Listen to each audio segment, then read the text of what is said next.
and welcome again to Red Gaming Tech. My name is Marta and I have some very awesome Witcher 3 news for you today, as it now has been officially confirmed, as it has appeared on the cover of the next issue of Game Informer, which is in fact available right this moment to digital subscribers, and has actually been revealed ahead of the expected February 5th reveal by CG Projekt Red, which has been teased since mid-January. The head of CG Projekt Red, Adam Badowski, says that The Witcher 3 will release on all of the top-line consoles and PC in 2014. This does seem to suggest, though, that The Witcher 3 will be looking beyond the current generation of consoles, especially as the magazine cites it as a next-generation RPG on its cover. So it's probably going to be looking at, obviously, PC, but the Xbox 720 and PS4 as well, perhaps even beyond that, but I don't think they're going to be looking quite that far, as it's obviously going to release in 2014, as I just said. According to Game Informer as well, the open world in The Witcher 3 is 30 times larger than that in the previous game, which will make it even bigger than Skyrim. 3 expansion packs will release after the launch of The Witcher 3 Wild Hunt next year, akin to The Witcher 2's free post-release support, which is always nice. Some of the additions they made to The Witcher 2 were pretty damn cool, especially the tutorial added to the beginning of the game. What's really nice, though, is that the Wild Hunt will not be broken up into acts, as the Red Engine 3 permits the exploration of a vast open world without loading screen interruptions. And for those of you who don't know, the Red Engine 3 is their recently revealed engine designed pretty much specifically for this and their Cyberpunk game. I do actually have a video giving the full details and information on the Red Engine 3 on this very channel, so I will put a link and an annotation on this video, so go check it out if you haven't done so already.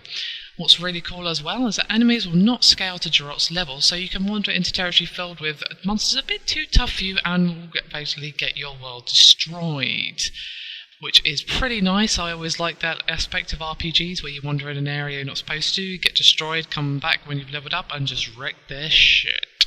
Always good to see, and very satisfying as well.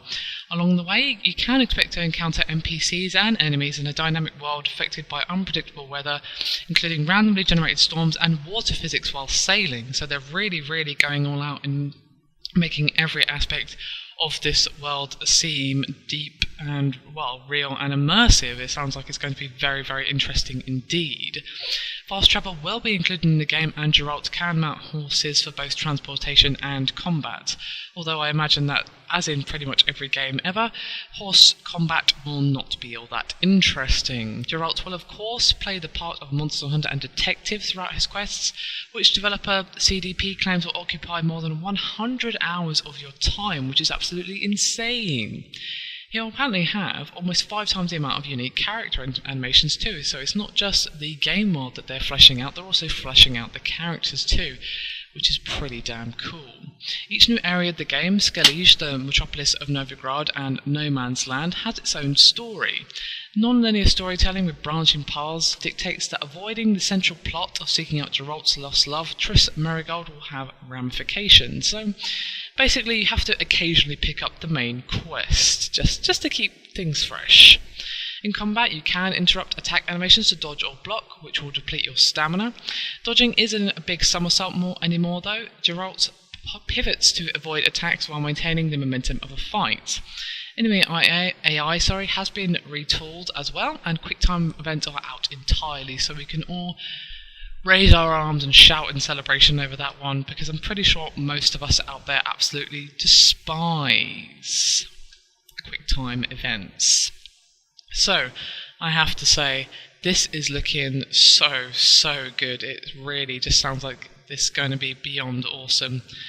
And I'm going to be really curious to see what they do with this, not only this game, but also their new Red Engine 3 as well, because obviously they're going to be using it for The Witcher 3, but any future games that come out made on this engine are going to be very interesting as well, I feel. So I'm just very curious to see what's going on, and also to see what you guys think of it. I mean, I pretty much love everything that I've just read, and think that The Witcher 3 is going to be even more awesome than The Witcher 2, and of course, The Witcher. So what do you guys think of it? Do you think there's anything else they could add, or is there something broken from The Witcher 2 that just kind of ruined it for you that you would like them to take a look at that they haven't already addressed? It'd be always good to hear from you guys. As always, I like to hear your opinions. I mean, you know what I think, but, you know, what do you think? Anyway, that's me done for this particular video. Hope you found it interesting and somewhat helpful. As always, do check out our channel and throw us a like and subscribe if you haven't done so already. Thank you again, and I'll see you again next time.